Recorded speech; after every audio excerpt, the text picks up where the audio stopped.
Oh iya, baru juga saya menerima videonya itu. Nah, aksi tersebut ya sudah otomatis itu tidak dibenarkan.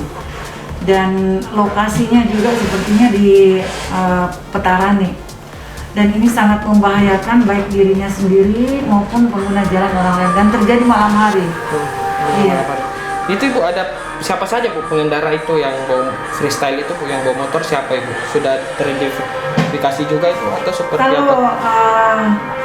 Kita melihat itu plat nomornya tidak kelihatan. Iya. Tidak kelihatan karena dia pengambilan video mungkin dari temannya, rekannya itu pengambilan video dari samping. Jadi kita tidak melihat. Namun lokasinya sepertinya di Alauddin menuju ke utara Petarani. Iya.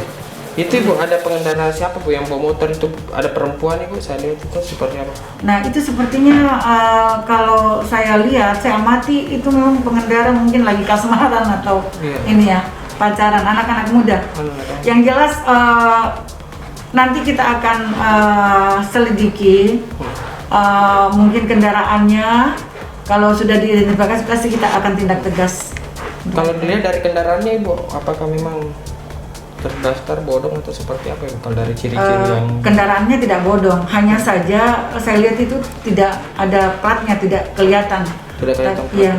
Nanti, namun untuk antisipasi selama ini, Bapak Kapolres Tabes ini sudah mewarning kepada seluruh Kapolsek untuk lokasi-lokasi yang disinyalir ada balap liar, itu kita sudah menurunkan personil untuk standby, baik patroli maupun standby di lokasi yang marak balap liar, termasuk dengan rawan kecelakaan. Itu sudah diantisipasi betul sampai dengan pagi hari.